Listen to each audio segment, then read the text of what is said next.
Bonjour à toutes et à tous et bienvenue sur Cristal-Ange où nous nous retrouvons pour cette dernière partie d'extraits de lecture, notamment là ici en l'occurrence du livre de Tricia Brett, à savoir Rencontre avec Joresh ou La reconnexion à mon âme. Donc nous arrivons à la fin de ce livre. Je vais vous donner quelques extraits, vous résumer aussi un petit peu et puis il y aura également un quiz qui est prévu dans le livre lui-même. Ça ce quiz est là pour permettre aux personnes qui ressentent une affinité avec les étoiles, on va dire, hein, avec d'autres planètes ou qui ont vécu des petites expériences ou des ressentis ou une attirance ou quoi ou qu'est-ce, de se reconnaître et de valider un petit peu leur ressenti. Donc, je vous invite à être attentif à ce quiz. Et puis, sans plus attendre, je vais embrayer avec les extraits de lecture. Alors, nous sommes au chapitre 5 pour le déroulement du séance d'hypnose régressive. Je ne vais pas tout vous livrer, évidemment. De toute façon, c'est assez intense. Donc, elle explique que Tricia, qu'elle organise depuis quelques mois, enfin, quand elle a écrit le livre, donc, elle organisait des séances. Je pense qu'elle continue toujours, j'en ai pas parlé avec elle, mais enfin voilà, d'hypnose régressive quantique. Elle explique que les personnes viennent soit pour une question de santé, une question sur leur vie de tous les jours ou une question familiale, ou alors tout simplement pour vivre une expérience de vie régressive, hein. Alors elle explique bien sûr que l'univers de toute façon sait de quoi ils ont besoin.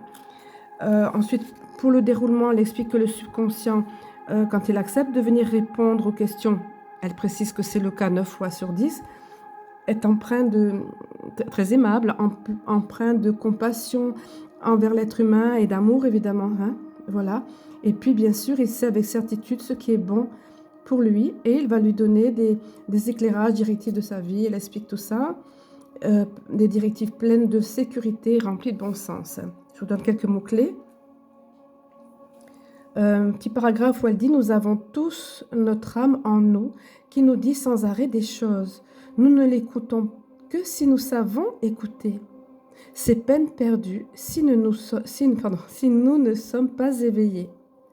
Le train de la vie moderne nous submerge chaque jour et nous oublions qui nous sommes vraiment. Et c'est là que souvent il faut un événement malheureusement bien souvent traumatisant qui nous freine d'un coup, qui nous stoppe, on va dire, hein. Comme elle dit, il faut qu'il se produise un événement particulier pour qu'on arrive à écouter cette voix intérieure. Parfois c'est ça. Enfin qu'on arrive à écouter cette voix intérieure. Comment se passe la séance?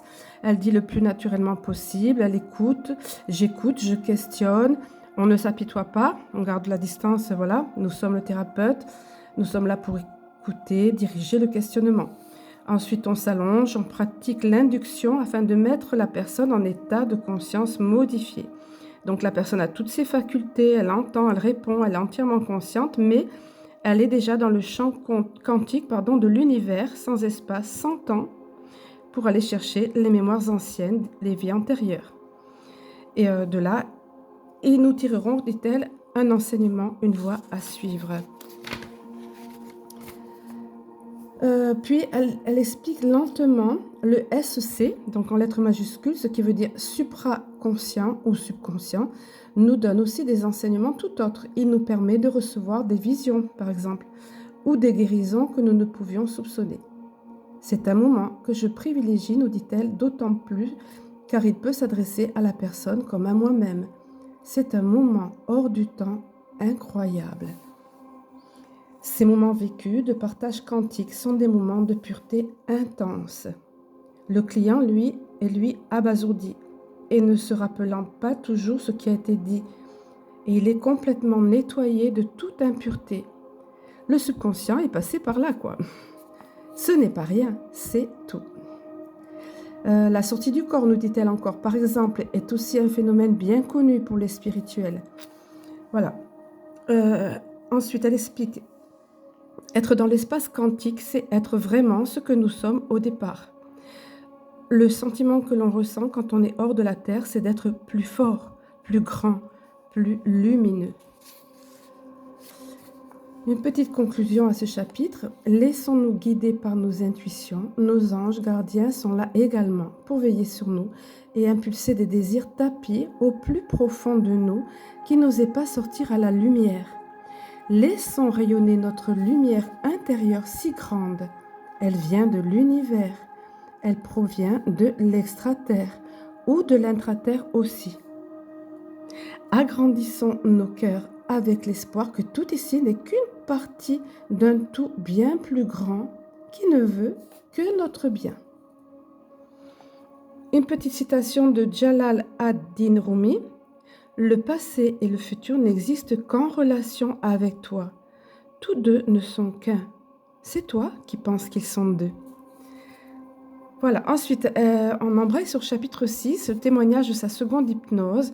Il y est question d'une nouvelle terre. Donc là, je ne vais pas tout vous délivrer parce que c'est vraiment trop délicat de sélectionner des passages parce qu'il est question, ça a rapport avec l'abduction.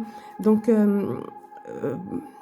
ça peut aider la personne dans ce qu'elle a vécu. Si quelqu'un d'entre vous a de vagues souvenirs ou de vagues mal-être ou des choses imprimées en lui qui ne vont pas bien, en lui ou elle, hein, je parle,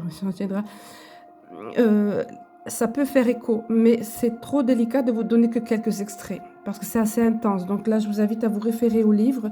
Si vous le pouvez, c'est le mieux. Il y a des souvenirs qui peuvent ramener, qui sont enfouis, qui sont plus ou moins enfouis, des réminiscences, etc. Ça peut aider à mieux reconnaître, mieux comprendre. Donc c'est pour ça qu'à la fin, le quiz que je vous donnerai vous aidera aussi. Hein. Alors là, elle nous explique, donc elle va nous raconter sa deuxième hypnose, ce que je vais vous laisser découvrir par vous-même si vous le voulez. Donc c'est une de ses collègues hypnothérapeutes qui l'a fait, mais aussi ça permet d'apprendre non seulement sur elle, mais sur davantage sur le destin de la Terre et de ses occupants. Voilà, c'est toute une aventure. Alors ensuite, il y a le déroulement de la séance que je ne vais pas vous dire. Donc quand on la met en induction, que vois-tu, que ressens-tu, etc. Est-ce que tu vois ceci? Est-ce que tu as un corps? Est-ce que voilà? Et Tricia répond tout le long. Donc je vais vous laisser le découvrir. C'est un petit peu délicat parce que effectivement, elle a vécu quelque chose d'assez traumatisant, on va dire, troublant. Ça lui a réveillé des choses. Alors elle dit d'ailleurs au sortir de ça, je vous passe sur ce qu'elle explique. Oui, il est question notamment des enfants, à un moment, d'enfants qu'elle voit qui ne sont pas dans cette dimension-là, elle doit prendre soin d'eux, mais ils ne sont pas dans cette dimension ou pas dans la terre là où elle est, dans cet espace-temps où elle est. C'est un petit peu... Elle m'a expliqué qu'elle comprenait, c'est un petit peu délicat à expliquer, elle m'expliquait qu'elle-même, elle comprenait d'autres choses après, au fur et à mesure, comme nous tous, quand nous évoluons, que nous grandissons et que nous découvrons toutes ces choses en temps voulu, donc on comprend mieux, on a une meilleure appréhension des choses, c'est ma petite parenthèse, vous l'avez compris, hein, une meilleure compréhension des choses, puis au fur et à mesure de notre éveil aussi, et on est prêt davantage. Donc c'est pareil, le cheminement tous, on a ce cheminement-là, mais en des moments différents, des façons différentes, donc voilà. Et elle a encore compris d'autres choses après, évidemment. Hein. Alors, au sortir de cette hypnose, elle dit qu'elles étaient complètement perplexes, elle et l'hypnothérapeute, et totalement désorientées. Évidemment, quand vous êtes propulsé à bord d'un vaisseau sur une autre planète et que vous voyez des choses précises comme ça, et elle dit, je me pose alors la question de but en blanc, mais ai-je été abductée? Voilà, et elle explique que ça fera peut-être l'objet d'un autre ouvrage sur ce sujet très sensible, ce que je vous disais tout à l'heure. Hein. Un peu plus loin, nous dit « Je dois pourtant rester bien ancré sur la terre, car ma vie est ici et maintenant, quoi que je fasse ou sois. Je ne demande pas à quiconque de me croire, précise-t-elle encore, hein, car toute vérité est réelle pour celui qui l'a dit et la vit, surtout en cas de phénomène inexplicable aux yeux des humains. » Puis elle explique, mais en réfléchissant bien, en y réfléchissant bien, comment aurais-je pu savoir tout ceci, n'ayant eu aucune connaissance de tout ce qui touche à la spiritualité galactique auparavant? Comment aurais-je vu des images tellement réelles et dépassant toute mon imagination pourtant fertile, représentant des êtres inconnus pour mes connaissances intellectuelles, des situations totalement hallucinantes, mais toutefois vibrantes dans mes cellules mémorielles. Et donc elle nous dit, je vous demande juste d'ouvrir votre cœur, d'écouter au plus profond de vous-même, d'écouter un instant plus profond de vous-même et de vous laisser submerger par le tsunami d'amour que nous envoient nos amis galactiques, angéliques et ascensionnés. Nonobstant, ils ne veulent que notre bonheur. Alors, à la toute fin, soyez patients, nous disent-ils, le temps viendra de la grande rencontre, sans peur, avec ouverture de cœur, et on accueillera nos amis comme on accueille notre famille. Alors, on ouvre son cœur et on écoute. Alors, je vais vous montrer quelques photos, quelques illustrations. Donc, ici, une illustration de, voilà, nos comments. Et puis aussi, pareil, c'est assez soft encore, évidemment. Là, c'est juste schématisé, mais voilà, d'une abduction. Voilà, ici, c'est l'enlèvement. Et là, c'est l'abduction. Comme ça, les images ne sont pas trop chocs, c'est pas ce que les personnes ont vécu, mais ça donne une idée, bien sûr. Alors, l'épilogue, elle dit « Je ne suis pas effrayée du tout. Tout est absolument normal dans mon esprit. Rien ne m'étonne. Je suis même plutôt attirée par tout ce qui parle des ovnis et des extraterrestres dans les documentaires, les films, les livres. On se rend compte aussi que nombreux sont ceux qui écrivent à ce sujet et que nous ne sommes pas les seuls à qui cela arrive. » Et voilà, bien sûr, c'est rassurant pour les personnes. Alors, je poursuis un autre extrait. Elle dit « Finalement, ce livre n'est pas seulement un livre sur les extraterrestres, comme on pourrait le penser, mais comme vous avez pu en juger par vous-même, un livre sur le parcours initiatique vers soi, un voyage à l'intérieur de soi, car grâce à elle, donc mon âme, je me suis retournée sur moi et j'ai vu quelqu'un qui n'allait pas bien, quelqu'un qui s'était perdu, fatigué de ce monde insipide sans aucune lumière. » Donc elle nous dit c'est une introspection dans son corps pour le guérir et dans son cœur pour l'illuminer. C'est plus que ça, c'est un voyage à l'intérieur de moi. Un peu plus loin, elle nous dit « Je suis bien plus entourée aujourd'hui que je ne l'ai jamais été. J'ai osé demander aux anges, aux archanges, aux êtres extradimensionnels de me guider. Alors non, je ne suis plus seule dorénavant. Je me sens tellement mieux chaque matin. Je respire pleinement et je remercie avec une infinie gratitude l'univers d'avoir choisi un destin pour moi. »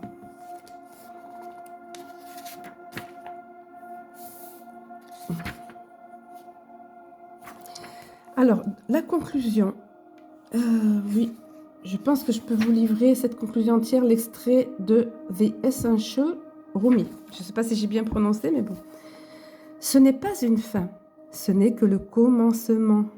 Point de suspension. Ainsi, l'être humain est une auberge. Chaque matin, un nouvel arrivant, une joie, un découragement, une méchanceté, une conscience passagère se présente, comme un hôte qu'on n'attendait pas. Accueille-les tous de bon cœur. Même si c'est une foule de chagrins qui saccage tout dans ta maison et la vide de ses meubles, traite chaque invité avec honneur. Il fait peut-être de la place en toi pour de nouveaux plaisirs. L'idée noire, la honte, la malice, accueille-les à ta porte avec le sourire et invite-les à entrer. Sois reconnaissant à tous ceux qui viennent, car chacun est un guide qui t'est envoyé de l'au-delà. Alors ensuite, elle nous cite quelques lectures. Il y a énormément. Je vais vous le mettre parce que si vous voulez faire pause, parce que je ne peux pas tout vous lire. Ici, on voit par exemple les 3 livres de Volontaire et La Nouvelle Terre. Pardon, je me suis éloignée du micro. Les Gardiens. Donc tout ça, c'est Dolores Cannon, bien sûr, mais il y en a d'autres. Voilà, je vous montre un petit peu. C'est sympa qu'elle partage avec nous ce qui l'a aidé à évoluer, à grandir, à mieux comprendre. Et c'est une foultitude. Regardez un petit peu tout ça. Voilà, si vous voulez mettre pause. Bon, Stéphane Alix, qui est connu aussi, Marc Aubin, voilà. Aubin, pardon. Voilà. Et puis, encore ici, Anne Givaudan, bien sûr. Les précédentes lectures étaient Michel Odoul, tout ça, ce sont Marc Lévy. Voilà, tout ça, ce sont des... Marc Lévy, ça a été mis en film, et si c'était vrai, bon, elle va en parler après.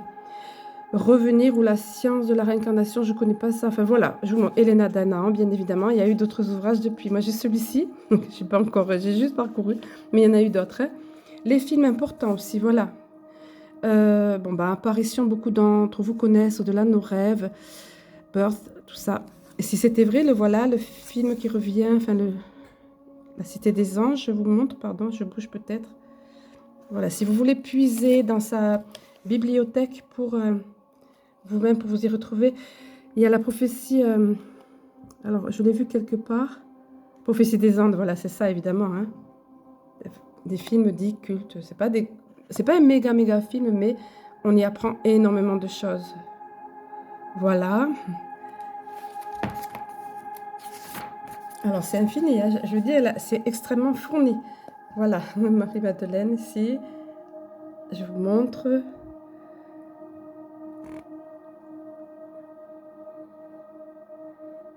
Ça peut vous aider évidemment, tous autant, chacun, selon ce que vous vibrez, qui vous êtes. Ça vous parlera davantage. Il y a des films ou des livres qui nous sont plus ou moins adaptés. Il y en a encore beaucoup. Regardez. Voilà, vous aurez de quoi trouver si vous avez envie d'en savoir davantage. Dead Zone, c'est connu, moi j'ai bien vu la série. J'ai adoré les épisodes, enfin la ligne verte aussi, les larmes, hein, la ligne verte, voilà. Il y en a plein là. Voilà. Prédiction. Il y en a qui sont un petit peu plus inquiétants que d'autres, hein. Évidemment, parce que la réalité, elle n'est pas toujours toute douce. Et puis, encore ici, excusez-moi, mais là, voilà. Alors, voici ce quiz dont je vous ai parlé pour la conclusion. Alors, elle nous explique, je vous le présente tel qu'elle le présente. Pour conclure et pour savoir à quel niveau de spiritualité vous êtes, vous, chers lecteurs, voici un débriefing pour savoir si vous êtes une graine d'étoile ou starseed. Alors, moi, je vais mettre une petite parenthèse. Surtout, n'allez pas vous attacher, dire « Ah, mais non, mais moi, j'ai que ça. » Je réponds à l'affirmative, pardon, qu'à une question, ou à deux, ou à trois, ou à quatre. Faites comme... prenez ce qui vous parle, je dis souvent ça, mais c'est pas obligé que vous répondiez à toutes les questions, mais vous allez vous y reconnaître et vous allez, voilà, si vous êtes concerné, de toute façon, vous vous y reconnaîtrez et ça vous parlera. Maintenant, ça ne veut pas dire que tout doit vous parler. Puis il peut y avoir d'autres questions qui ne figurent pas là, évidemment. Comme on dit, dans ces cas-là, cette liste n'est pas exhaustive. Mais néanmoins, je la trouve très bien faite quand même. Alors, la première question. Donc, c'est même pas des questions, en fait, c'est des affirmations dans lesquelles vous vous reconnaîtrez si vous correspondez à ça. Hein. La Terre n'a jamais été votre première maison, nous dit la première affirmation. Vous avez un désir profondément enraciné d'être chez vous, mais vous ne savez pas où se trouve votre maison. Peut-être sur une autre planète. Peut-être une autre planète, voilà. Ensuite, le 2, se sentir déplacé. Personne ne comprend votre esprit cosmique infini. Fameuse sensation de ne pas se sentir compris, d'être à part, quoi. La 3e, vous aimez être seul dans la solitude, dans la paix, dans la nature. Vous évitez les endroits bondés. Vous êtes fasciné par l'espace, la science-fiction, les ovnis, les cristaux, le voyage dans le temps, la fantaisie et la magie. Le 5, vous préférez regarder le ciel nocturne plutôt que de regarder la télévision. Le 6, vos rêves nocturnes révèlent souvent des mondes et des époques jamais visitées auparavant. En 7, vous avez toujours senti que votre vie avait un but spécial, mais vous ne saviez pas encore de quoi il s'agissait. 8, vous étiez toujours en avance sur votre classe et vous saviez tout simplement. Vous avez une compassion inépuisable pour toutes les formes de vie et les animaux. Vous avez, donc en 9 c'était en 9, pardon, en 10. Vous avez un sens de l'esprit très intuitif et vous pouvez ressentir l'énergie et les émotions d'autres personnes, animaux, lieux et objets. En 11, votre vie est pleine de synchronicité et vous voyez souvent 11h11 11 ou 11h11 ou d'autres nombres qui se répètent. Vous faites souvent l'expérience de déjà vu et attirez la chance et la bonne fortune. Vous êtes fasciné par les cristaux et autres types de guérison. Vous évitez de mettre des médicaments sur ordonnance dans votre corps. Vous êtes, alors pardon, ça c'était en 12, c'était vous êtes fasciné par les cristaux, etc. En 13, vous êtes constamment à la recherche de connaissances spirituelles et être obsédé par le fait d'amener votre corps et votre esprit à un état de conscience supérieur. En 14, vous sentez un événement énorme à venir dans un futur proche, dans un proche futur qui changera tout ce que nous savons sur la vie et l'humanité. Et en 15, j'adore, vous souriez maintenant pendant que vous lisez ceci parce que vous savez que vous êtes spécial et que vous n'êtes pas seul surtout. Et un petit mot de clé de conclusion, elle met Starseed Unité des Starseed. Voilà. Des petites citations pour terminer. Carlo Fuentes, la mort n'est pas une fin, c'est un commencement. Elle est à l'origine de toute chose, nous venons de la mort. Et un proverbe chinois, la fin de quelque chose est toujours le commencement d'autre chose. Voilà, après il y a une petite présentation de l'auteur. Voilà, on nous explique que Tricia est née en France en 1966 dans un petit bourg de l'Indre. Elle a été secrétaire de direction, puis assistante commerciale et administratrice des ventes, gérante d'une petite société. Voilà, elle avait expliqué dans le livre. Ça s'est écroulé, tout est tombé en même temps pour elle. La société s'est cassée la figure et puis elle a été très malade. Voilà. Pendant plus de 6 ans, elle explique avec son époux, qui était professionnel dans ce domaine. Elle a découvert le monde des affaires depuis l'autre côté de la barrière. Et ensuite, en 2015, sa grand-mère décédée, liquidation de la société, ce que je vous disais, tout est intervenu le même jour. Donc, un grand choc se produisit en elle. Une maladie invalidante va alors croiser son chemin et son corps. Après, le déroulement, elle nous explique le déroulement, bien sûr. Voilà, 4 ans de lutte acharnée, changement de vie. Petit à petit, la santé retrouvée, sa vie, son énergie. Pratique du Reiki, découverte de tout ça, voilà. Elle a 2 filles, dont la plus grande est aide-soignante et la deuxième se destine à la thérapie sophrologique et énergétique. Voilà, écoutez, c'est une hybride indigo, mais oui, on connaît un petit peu mieux tout ça après. Donc, je vais vous laisser pour aujourd'hui. Là, il y a un livre qui est paru il n'y a pas très longtemps, Tricia, je n'ai pas le titre sous les yeux, là. Oui, elle lit des extraits sur sa chaîne, notamment Visite de l'intraterre, Tricia Brett, donc les chroniques de Tricia, message canalisé de Joël, Visite de l'intraterre. C'est absolument délicieux. Dans l'intraterre, on découvre des choses extraordinaires. Voilà, je vais vous laisser sur ça. Et puis, je vous souhaite une très belle journée ou une très belle soirée. Et je vous dis à très bientôt.